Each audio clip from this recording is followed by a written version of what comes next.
주기도문 첫 번째, 너희는 이렇게 기도하라 라는 제목으로 함께 말씀을 나누기 원하는데요. 오늘부터 한 달간 우리 주기도문에 대해서 예수님이 우리에게 가르쳐 주신 이 기도에 대해서 함께 은혜를 나누기 원합니다. 주기도문이라고 하는 말을 들으면 우리는 말 그대로 주님의 기도문 이렇게 속단하기 쉬운데요. 사실상 예수님은 이렇게 기도하시지 않으신 분입니다. 정확하게 얘기하면 이 주기도문은 우리들에게 우리 주님이 가르쳐 주신 기도의 모범이다라고 보는 것이 더 합당합니다. 왜냐하면 이 주기도문에는 우리의 죄를 용서해달라는 내용이 들어있는데 예수님께는 용서받을 죄가 없는 분이시기 때문에 그렇습니다. 성경에 보면 우리가 정말 중요한 것들을 이 껍질 쪽에다가 놓고 있죠. 그래서 우리가 외워야 되는 껍질 세 부분이 있는데 표현을 용서하세요. 여기 세 개가 있는데 우리가 제일 웬만한 개정 성경을 보면 맨 앞에 이렇게 겉장을 딱 드러내면 껍질을 드러내면 안에 뭐가 써 있죠? 주기도문, 사도신경. 그리고 맨 뒤쪽 표지를 걷어내면 그 안쪽엔 십계명이 있습니다. 대부분 주기도문과 사도신경, 십계명에 대한 설교는 우리의 신앙의 기본이기도 하고 또 설교자의 신학적 사상을 볼 수 있는, 물론 내용이 달라서 그렇다는 내용은 아니지만요, 아주 중요한 부분들입니다. 우리는 그래서 사도신경, 주기도문, 십계명을 외우기도 하고 이것을 여러 차례 암송처럼 기도하기도 합니다. 그만큼 중요한 내용이라는 거예요. 왜냐하면 그 중에서도 맨 먼저 나오는 이 주기도문은 우리 주님, 예수님께서 우리에게 직접 가르쳐 주신 기도의 모범이기 때문에 그렇습니다. 한번 펴보겠습니다. 성경이 있으신 분들은 성경 맨 앞장을 이렇게 표지를 펴서 그 안에 기록된 주기도문이 하나인 분도 있고 두 개인 분도 있을 겁니다. 몇 년 전부터 개정된 우리 주기도문을, 새로운 주기도문을 하고 있죠. 자, 이 부분을 한번 다 같이 읽어보도록 하겠습니다. 외우기도 하시겠지만 보면서 함께 읽겠습니다. 시작. 하늘에 계신 우리 아버지, 아버지의 이름을 거룩하게 하시며 아버지의 나라가 오게 하시며 아버지의 뜻이 하늘에서와 같이 땅에서도 이루어지게 하소서. 오늘 우리에게 일용할 양식을 주시고 우리가 우리에게 잘못한 사람을 용서하여 준 것 같이 우리 죄를 용서하여 주시고 우리를 시험에 빠지지 않게 하시고 악에서 구하소서. 나라와 권능과 영광이 영원히 아버지의 것입니다. 아멘. 우리에게 가르쳐 주신 예수님의 기도, 이 주기도는 우리가 기도하는 내용과 형식의 모범이 됩니다. 그런데 왜 이런 모범이 필요할까요?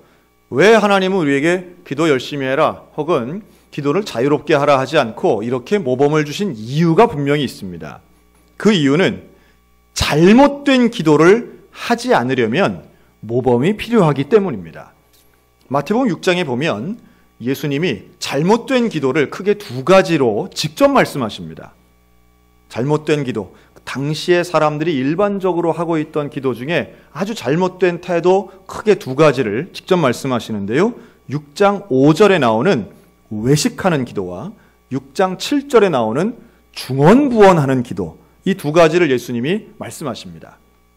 이 마태복음 5장, 6장, 7장은 예수님이 제자들을 산 위에서 가르치셨다 그래서 산상수훈이라고 하는데요. 그 중에 이 중간에 들어가 있는 6장에 예수님은 기도에 대해 가르치시면서 당시의 사람들이 많이 하고 있는 이 두 가지의 기도, 외식의 기도, 중언부언의 기도를 이렇게 하면 안 된다 라고 말씀하시는 거예요. 자, 먼저 이 외식하는 기도가 뭘까요? 저는 어릴 때 이게 외식 가서 하는 기도인 줄 알았습니다. 외식을 다 좋아하시잖아요. 그런데 외식이 왜 나쁘지? 이렇게 궁금증을 가졌던 기억이 지금도 납니다. 여기서 말씀하는 이 외식이라고 하는 것은요, 그 어원을 따지면 이런 뜻입니다. 가면을 쓰고 연기하는 배우의 연기, 이걸 의미하는 거예요. 외식이란 단어가. 그러니까 외식하는 기도라고 하면 그것은 하나님께 드리는 기도가 아니라 사람을 의식해서 하는 기도가 바로 이 외식하는 기도입니다.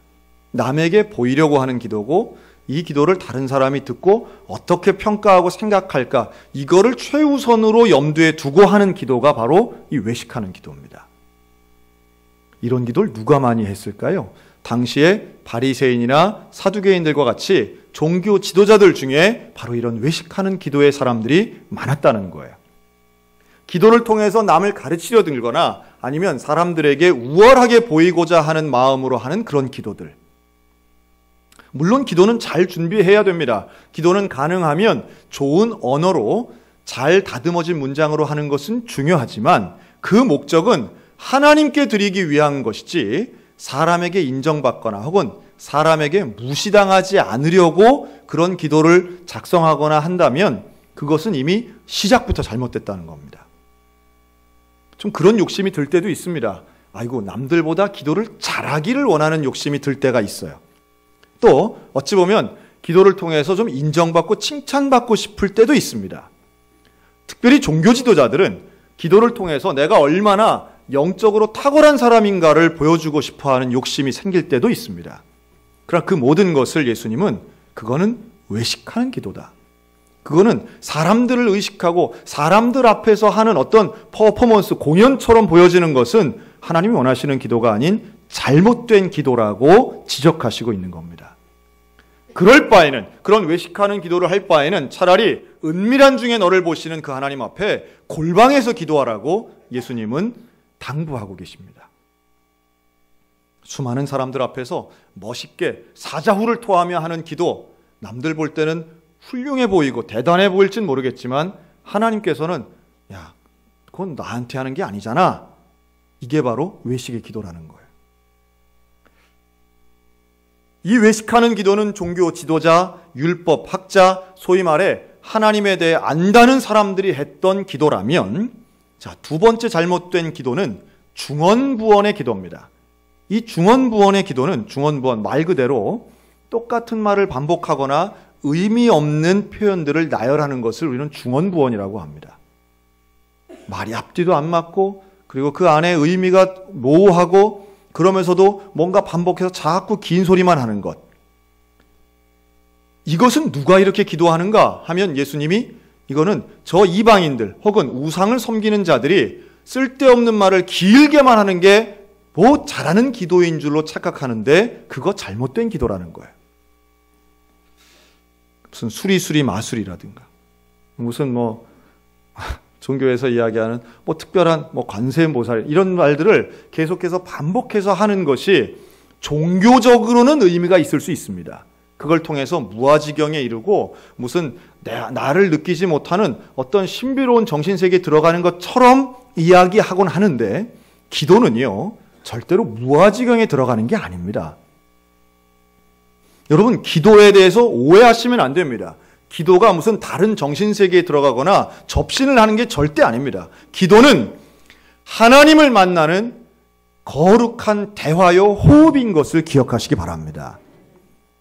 그래서 기도를 했는데 내가 뭔 기도를 했는지 모른다 이러면 일단 의심하셔야 됩니다. 그걸 무슨 자랑처럼 얘기하시는 분들 많은데요. 그런 경험은 아주 드문 경험이에요.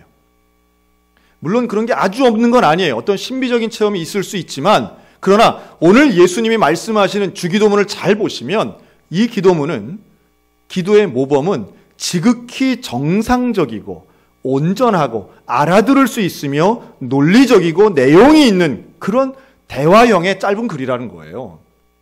그런 것이지 무슨 복잡하고 뜻을 알 수 없고 혹은 자꾸 외우면 나를 의식하지 못하는 신비체험을 하는 게 아니라는 겁니다.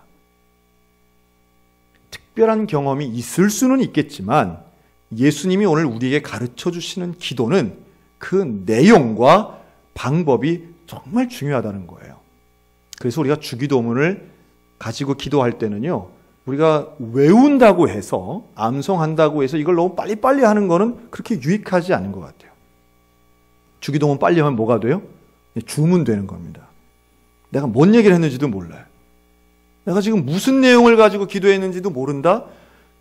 어떤 분들은 말을 빨리 하면 뭔가 그게 대단한 능력이 있는 것처럼 느껴질 때가 간혹 있는데요.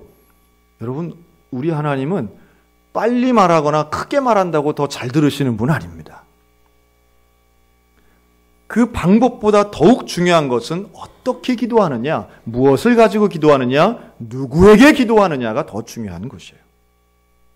우상숭배자들, 타종교인들 열심을 가지고 기도들 많이 합니다. 그러나 자기가 무슨 기도를 하는지 모르는 중언부언의 기도는 우리 주님이 분명히 올바르지 않은 기도라고 지적하시고 계시다는 거죠. 우리가 기도할 때에도 이 기도의 모범을 가지고 기도하는 데에 우리의 마음과 생각을 모으셨으면 좋겠습니다. 특별히 사람들 앞에서 하는 대표 기도를 할 때에 우리는 더욱 신중해야 됩니다. 이런 공예배의 대표 기도는 물론이고 소그룹 예배나 가정에서 기도하실 때도 대표 기도를 할 때는 상황에 맞고 준비된 기도를 하셔야 됩니다. 그래서 기도문을 손으로 써서 작성하는 것은 상당히 지혜로운 일이기도 하고요.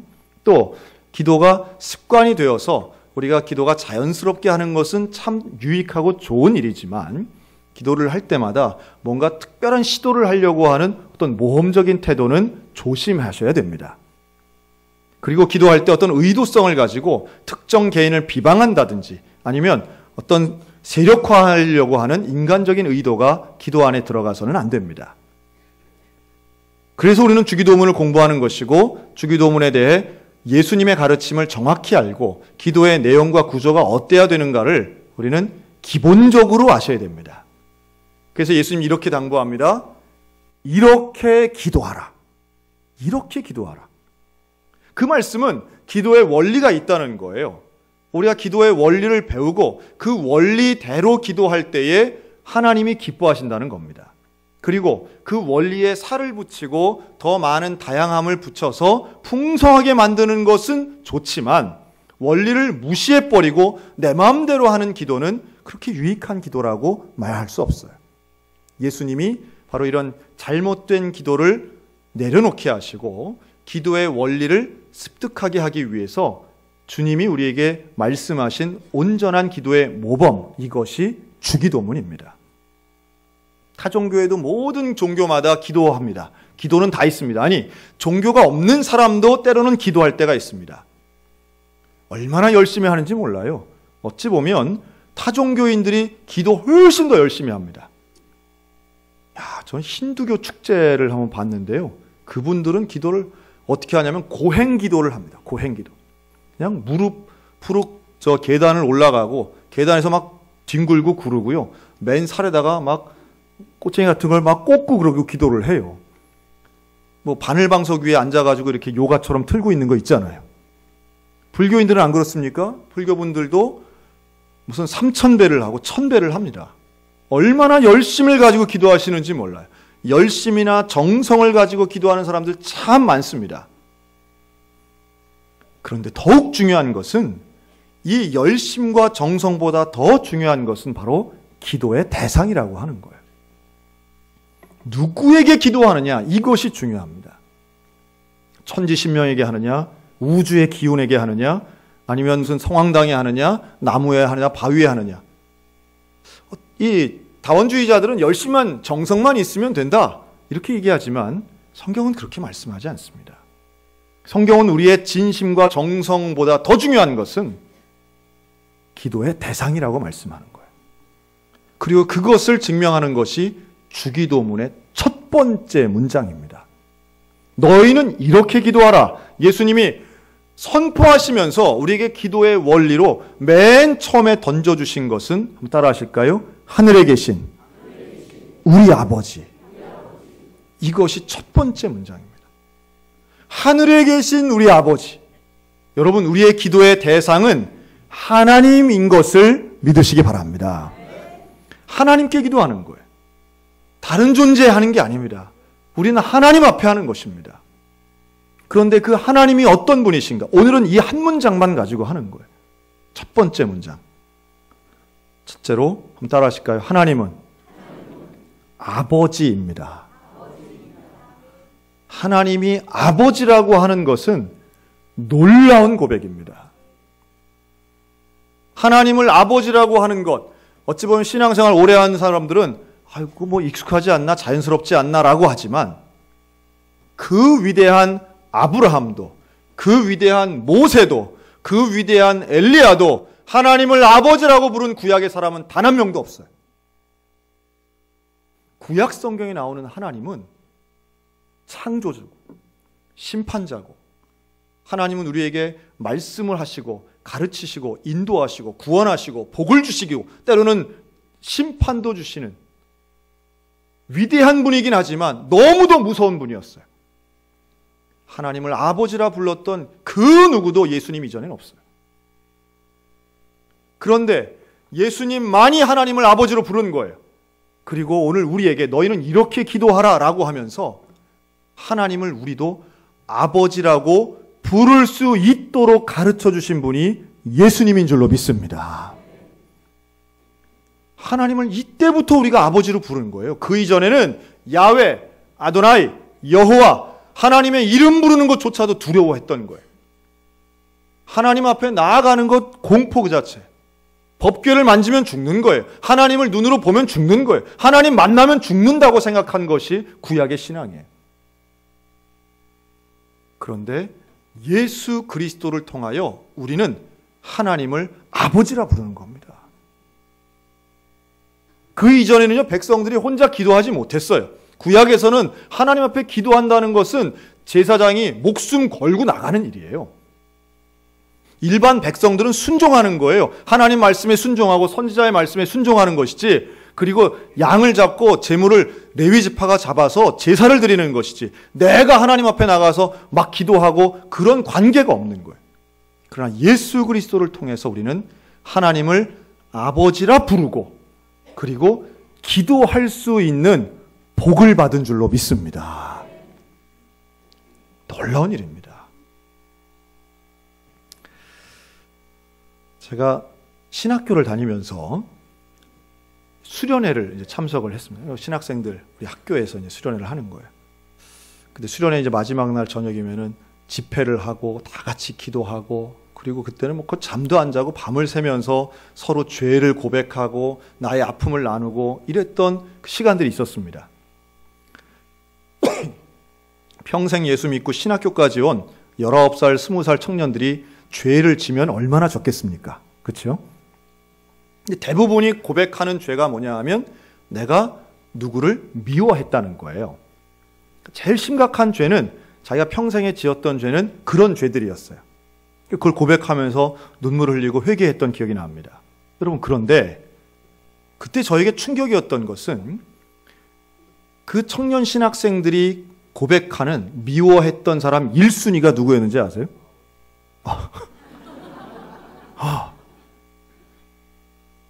근데 그 아버지들이 대개 무슨 불신자나 이교도가 아니라 누구였을까요? 아버지가 목사님도 있고 아버지가 장로님도 있고 아버지가 집사님도 있고 대부분. 그런데 한 목사님이 한 3분의 1은 됐던 것 같아요. 그런데 하나같이 그렇게 다 그런 건 아니었지만 정말 많은 이 동료들이 아버지가 그렇게 밉다는 거예요. 아버지 용서하게 해달라고 몸부림을 치고요, 아버지에 대해서 그렇게들 기도하더라고요. 제가 그때 결심한 게 있습니다. 나는 아버지 되면 저렇게 하지 말아야 되겠다. 저 뭐 하는 짓인가. 그때 얘기했던 목사님 중엔 유명한 목사님들도 있었어요. 그땐 몰랐죠. 제가 애를 셋이나 낳을 줄은 몰랐고 그렇게 결심을 한 것 같아요. 아버지가 돼보니까 다 아버지로 나름의 사정이 다 있는 거더라고요. 그래서 저는 저희 자녀 아이들을 키우면서 지금도 마찬가지입니다. 지금도 그때 생각이 참 인상이 깊어서 아이들한테 항상 얘기합니다. 야, 나한테 서운한 거 있으면 얘기해라. 나한테 화나는 거 있으면 제발 부탁이니까 나한테 얘기하고 딴 데 가서 얘기하지 마라. 괜히 어디 뭐 SNS 이런 데다가 막 올리면서 아버지 점점점 이런 거 하지 말고 나한테 얘기해라. 나한테. 나하고 해결하자. 그런데 혹시 여기 와 계신 분들 중에 내 육신의 아버지와의 관계 때문에 하나님을 아버지로 부르는 것이 힘든 분들이 계시다면, 여러분 오늘 이 시간 하나님을 아버지로 부르게 하신 그 예수 그리스도의 은혜를 새롭게 깨달으셨으면 좋겠습니다. 저는 참 감사하더라고요. 저는 저희 아버지에 대한 상처가 별로 없거든요.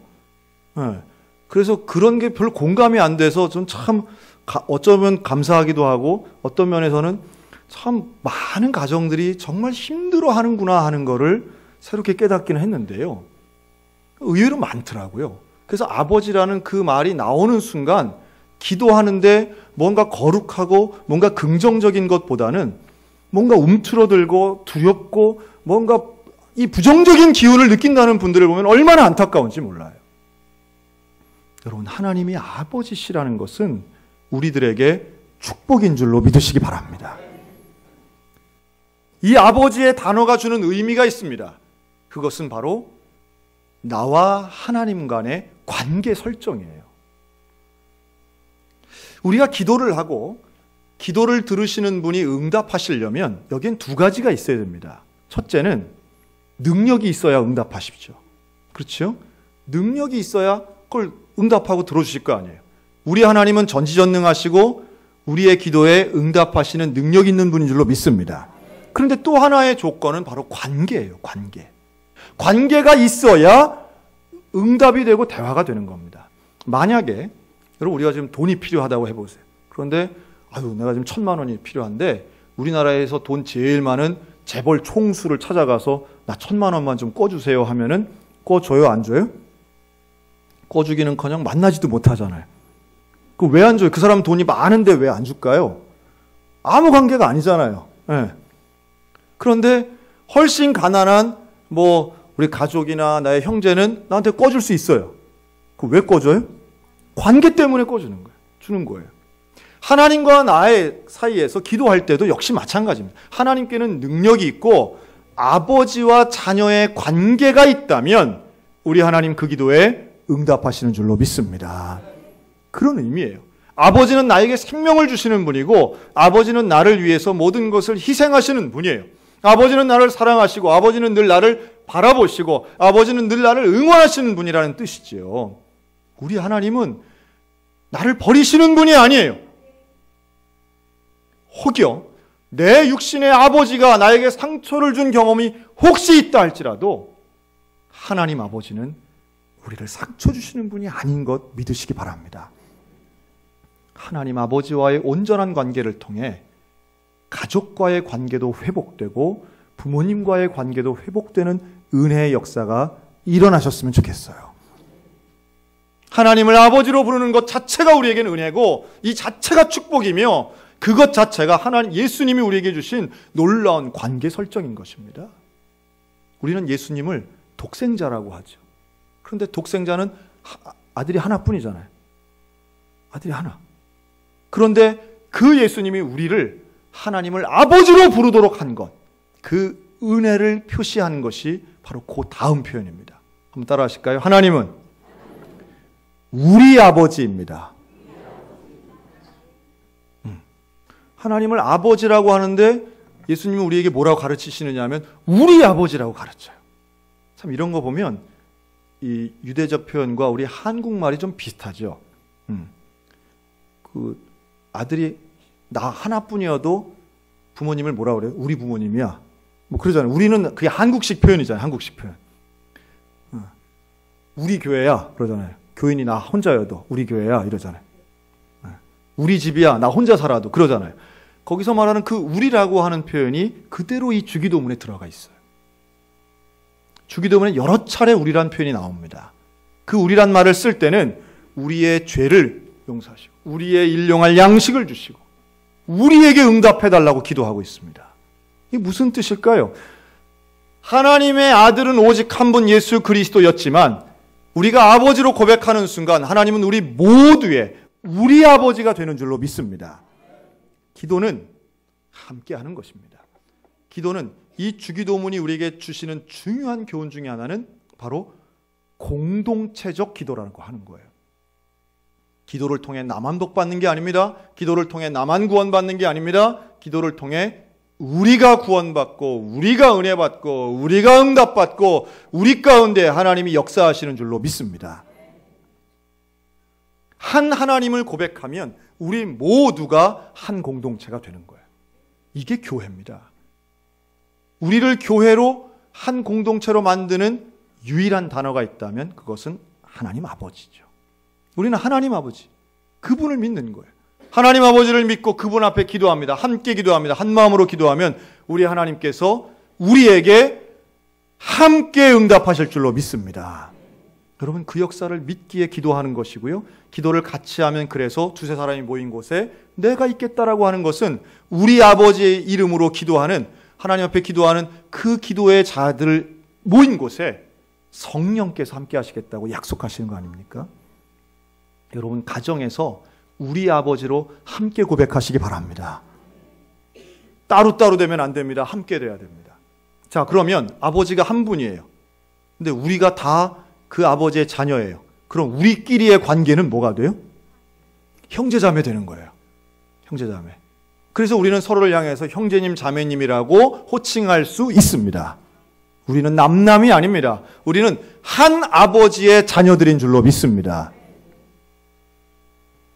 이 공동체적인 기도를 함께 할 때에 하나님의 은혜를 우리가 함께 맛보고요. 그 하나님 앞에, 우리 아버지 앞에 함께 예배드리는 것이죠. 자, 마지막 세 번째요. 따라 하실까요? 하늘에 계신 우리 아버지. 이 한 문장 안에 하나님은 아버지신데 우리 아버지시고 하늘에 계신 우리 아버지라고 말씀하는 거예요. 자, 하늘에 계시는 아버지입니다. 여기서 말하는 하늘이라는 뜻, 참 중요하죠. 유대인에게는 하늘의 개념이, 사실은 이 부분을 헬라어로 보면은 복수로 되어 있습니다. 그래서 하늘이 아니라 정확하게는 하늘들이라고 얘기를 해야 되는데, 우리 한국어 문법에는 그게 맞지가 않아요. 그래서 하늘이라고 했지만 유대인들이 생각할 때는 하늘은 세 가지 종류가 있습니다. 말 그대로 새가 날아다니고 구름이 있는 우리 공중이 있죠. 공중. 그리고 그 바깥에는 별과 달이 있는 우주가 있습니다. 거기서 끝나는 게 아니라 그 우주 바깥에 있는 초월적인 공간, 여기까지를 다 포함한 것이 바로 이 하늘이에요. 이 하늘들에 하나님이 계시다는 거예요. 이게 무슨 또 하나의 의미일까? 우리가 중요한 것은요, 그 하늘에 계신다라고 하는 표현도 중요합니다. 여러분, 우리 하나님은 분명히 존재하시는 분인 것을 믿으시기 바랍니다. 이제 반기독교적인 사람들, 종교 자체를 인정하지 않는 분들은 뭐라고 얘기하느냐 하면, 하나님이라는 개념, 신이라고 하는 개념은 인간의 연약함이 만들어낸 그냥 개념일 뿐이지 그 실체가 없는 거야, 이렇게들 많이 얘기하지요. 그러나 기도하는 사람의 첫 번째 시작은 하나님이 계신 것을 믿는 겁니다. 아버지 되시는 우리 아버지 하나님이 계신 것을 믿는 거예요. 그런데 그 하나님이 어디 계시느냐? 이곳에도 계시고 우주에도 계시고 더 초월한 곳에 어디나 계신 그 하나님을 믿는 것인 줄로 믿으시기 바랍니다. 존재하시는 그분이 어디나 계시고 초월적으로 계시고 우주에 계신다는 것은 다름 아닌 그 우주를 만드시고 통치하신다는 걸 의미해요. 그래서 하늘에 계신이라고 하는 이 말은 모든 것을 다스리시고 통치하시고 창조하신 하나님, 그 권위와 그 권세가 있으신 하나님, 바로 그분, 멀리도 계시지만 가장 가까이도 계신 그 하나님이 우리 아버지다라고 하는 놀라운 고백입니다. 막연한 존재가 아닙니다. 너무 크시기 때문에 안 보일 때도 있습니다. 여러분, 우리가 지구상에 살잖아요. 지구가 다 보여요? 안 보여요? 안 보입니다. 춘천 시내도 우리는 다 못 봐요. 너무 크기 때문에 못 보는 겁니다. 하나님이 너무 크시기 때문에도 못 보고요. 우린 너무 작은 것도 못 보죠. 그러나 눈에는 안 보일지 모르지만 우리 하나님은 하늘의 우주에, 그리고 이곳에 우리의 마음의 심령에 계시는 줄로 믿습니다. 하나님이 계신 것과 모든 것을 통치하신다는 사실을 믿을 때에 우리는 참된 기도를 할 수 있는 거예요. 그리고 그곳에 계신 우리의 아버지, 나와 관계가 있는 우리 아버지, 그 아버지 앞에 기도하는 겁니다.